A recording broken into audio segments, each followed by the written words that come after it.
नमस्कार दोस्तों, new study 24 में आप सभी का स्वागत है। दोस्तों, हम सिंधु घाटी सभ्यता के बारे में पिछले वीडियो में चर्चा किए हुए थे। परिचय और क्षेत्र विस्तार के बारे में मानचित्र के आधार पर एक अच्छा समझ बनाने का कोशिश किए थे। दोस्तों, यदि आप वो पीछे का वीडियो नहीं देखे हैं तो इस वीडियो को देखने से पहले आप पीछे का वीडियो जरूर देखें, जिससे कि आपकी समझ में गहराई आए। दोस्तों, हम आपको एक और सजेस्ट करना चाहेंगे कि आप हमारे वीडियो के साथ साथ एनसीईआरटी बुक पढ़ना ना भूलें, क्योंकि एनसीईआरटी ही एक ऐसा बुक है जो बेसिक समझ को बूस्ट करने में हमें काफी मदद देता है।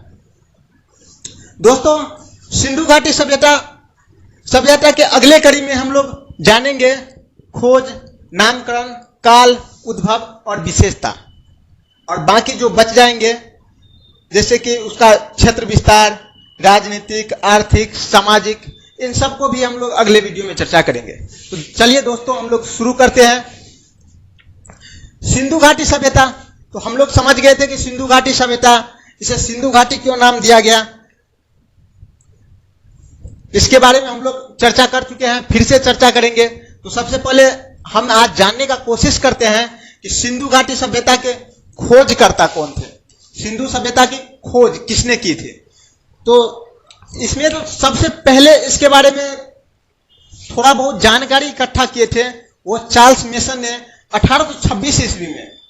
चार्ल्स मेसन क्या किए थे, 1826 ईस्वी में पाकिस्तान प्रांत में काफी बार दौरा किए, और दौरा करने के बाद वो जो है नैरेटिव ऑफ जर्नी नामक पत्रिका में क्या किया, इसको प्रकाशित किए। ऐसे ये कुछ जानकारी भारत में दिए नहीं, लेकिन जब वो अपने देश वापस गए तो वहां उसका पत्रिका थी नैरेटिव ऑफ जर्नी। उसमें इसे लेखन किया था, और उसे लगा था कि हड़प्पा सभ्यता या सिंधु घाटी सभ्यता भी यहां है। इसके बाद इससे एक कदम आगे बढ़ा, और जब पाकिस्तान में कराची और लाहौर के बीच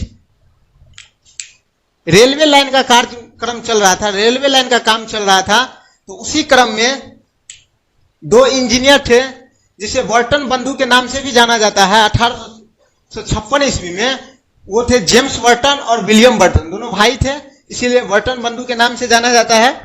और क्या किए थे, दोनों भाई ने मिलके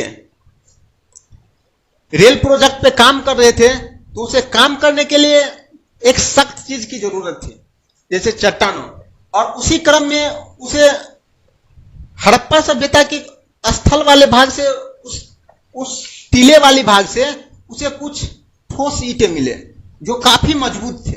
तो उसे ये महसूस तो हुआ यहाँ कोई सभ्यता पहले था, पर वो इसके बारे में खोज नहीं किए, और इसमें जो निकले ईंट थे वो ईंट को क्या किए, ये हड़प्पा अपने वो रेल लाइन बिछाने में क्या कर दिए थे, इसको यूज कर लिए, और इसके बारे में ज्यादा कुछ नहीं जाने। इसके बाद हम लोग पीछे भी पढ़ चुके हैं अलेक्जेंडर कनिंघम के बारे में। अलेक्जेंडर कनिंघम भारतीय पुरातत्व के जनक माने जाते हैं। इसने भी इसके बारे में काफी ज्यादा शोध किए, पर कोई खास अच्छा प्रमाण ये भी हमें नहीं दे पाए।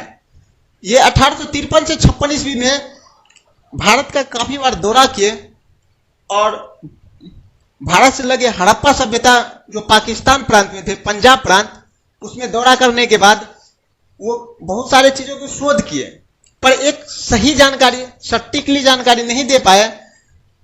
असल में जो जानकारी का जहां से क्रम आता है वो सर जॉन मार्शल के साथ आता है 1921 ईस्वी में।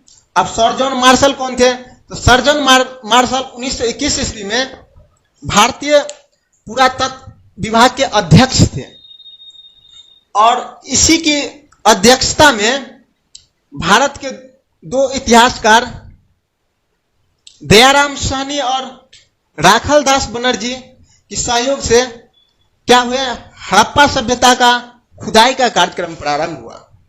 और खुदाई के कार्यक्रम प्रारंभ होने से हड़प्पा नामक सभ्यता के बारे में पूरा तथ्य मिला और उसे सर्वेक्षण करने के बाद हड़प्पा सभ्यता का वास्तविक प्रमाण यहां से मिलता है। इसी के बाद अन्य स्थलों का भी खोज किया गया और बहुत सारे इतिहासकार बहुत सारे जगहों का खोज किया और लगभग अभी 1500 से भी ज्यादा स्थल का खनन किया जा चुका है। तो दोस्तों यहां तक आप समझ गए होंगे कि खोजकर्ता में जो थे एक क्रम कैसे था कि सबसे पहले चार्ल्स मेसन ने क्या किए थे 1826 ईस्वी में इसके बारे में थोड़ा जानकारी इकट्ठा किए और ये अपने पत्रिका में इसको प्रकाशित किए थे। इसके बाद दो इंजीनियर थे जेम्स बर्टन और विलियम बर्टन, इसने क्या किए थे कुछ जाने थे पर इसके बारे में बताए नहीं। फिर अलेक्जेंडर कनिंघम इसके बारे में शोध किए और पूरा जानकारी हमें नहीं दे पाए। और लेकिन जहां से हमें पूरा जानकारी मिलता है जॉन मार्शल मतलब सर जॉन मार्शल, और सर जॉन मार्शल के अध्यक्षता में ही दयाराम सहनी और राखल दास बनर्जी इन सबों के कारणों आज हम लोग क्या कर रहे हैं सिंधु घाटी सभ्यता को समझ पा रहे हैं।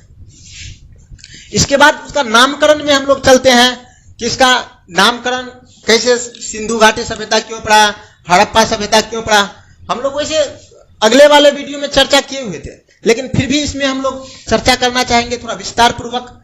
सिंधु घाटी सभ्यता ना इसीलिए सिंधु सभ्यता पड़ गए क्योंकि सबसे पहले जो खोजा गया वो सिंधु नदी पर, और सबसे ज्यादा साक्ष्य भी सिंधु नदी पर ही पड़ा। सिंधु नदी पर साक्ष्य सबसे ज्यादा मिलने की वजह से इसे सिंधु घाटी सभ्यता कहे गए। इससे पहले हम लोग पढ़े थे मिस्र की सभ्यता को नील की सभ्यता कही जाती है, नीली सभ्यता कही जाती है, इसलिए क्योंकि वो नील नदी पे मिले हुए खुदाई किए गए हैं, साक्ष्य मिले हैं। तो इसी प्रकार से इसे सिंधु सरस्वती सभ्यता भी कहा जाता है क्योंकि सरस्वती नदी पर भी इसका बहुत सारे साक्ष्य मिले हैं। पर ये नाम जो है इतिहासकार के ही बीच में रह गए हैं, इनका चर्चा बुक सब में उतना नहीं किया गया है। तो इनके बारे में आप नहीं भी याद रखेंगे तो कोई दिक्कत नहीं है, पर समझने के लिए बता दिए। फिर हड़प्पा सभ्यता ही क्यों, इसे हड़प्पा सभ्यता क्यों नाम दिया गया, तो हड़प्पा सभ्यता इसका नामकरण इसलिए किया गया क्योंकि सबसे पहला खुदाई जो है हड़प्पा नामक स्थल पर दयाराम सहनी जो कि जॉन मार्शल की अध्यक्षता में किया गया था, और इसीलिए इसका नाम हड़प्पा सभ्यता पड़ा। तो आई होप आप यहां तक समझ गए होंगे। चलिए हम लोग आगे बढ़ते हैं और कालक्रम को देखते हैं। तो हम लोग कालक्रम में भी चर्चा किए थे, पर इतिहासकारों के बारे में हम लोग चर्चा नहीं किए थे कि कौन से इतिहासकार कौन से कालक्रम को बताए हैं। तो चलिए आज हम लोग इनका भी चर्चा कर लेते हैं। सर मॉर्टिमर व्हीलर जो है वो क्या किए थे, इसका जो कालक्रम में निर्धारण में वो 2500 बीसी से लेकर 1500 बीसी इसका टाइम पीरियड रखा था कि मतलब हड़प्पा सभ्यता का जो टाइम पीरियड है वो 2500 बीसी से लेकर 1500 बीसी तक। इसी प्रकार सर जॉन मार्शल, क्योंकि सर मॉल जॉनसन ने की अध्यक्षता में हड़प्पा सभ्यता का खोज किया गया, सबसे ज्यादा साक्ष्य इकट्ठा किया गया, खनन किया गया, तो वो अपने आधार पे इसका ये मान काफी इंपॉर्टेंट हो जाता है इसका टाइम पीरियड। और वो टाइम पीरियड 3250 बीसी से लेकर 1750 बीसी दिया। और हम लोग उस दिन भी चर्चा किए थे डीपी अग्रवाल जो कि भारतीय इतिहासकार थे, जिसने कार्बन 14 पद्धति, जिसे रेडियो डेटिंग पद्धति भी कहते हैं, उसके आधार पर क्या किए थे टाइम पीरियड ज्ञात किया। और टाइम पीरियड वो 2350 बीसी से लेकर 1750 बीसी तक हुआ, जो कि अभी भी इतिहास में ये टाइम सबसे सर्वमान्य टाइम है। इसी प्रकार से अल्विन है 2150 बीसी से लेकर 1750 बीसी तक। दोस्तों इस प्रकार से सब अपना अपना राय दिए गए। लेकिन दोस्तों काल पीरियड में हम लोग देखे थे, यदि इसको प्रारंभिक, उत्कर्ष या परिपक्व या उत्तर करके देखें, मतलब 3 भागों में बांट करके देखें, तो हम लोग देखे थे प्रारंभ में 3500 बीसी से लेकर 2600 बीसी तक हम लोग चर्चा किए थे। तो ये हड़प्पा सभ्यता का प्रारंभिक काल था। इसके बाद हम लोग ये भी देखे थे कि 2600 बीसी से लेकर 1900 बीसी तक ये आपको परिपक्व काल रहा, और ठीक इसी प्रकार 1900 बीसी से लेकर 1300 बीसी तक ये उत्तर काल रहा। इसी काल में माना जाता है कि हड़प्पा सभ्यता का धीरे धीरे पतन हो गया।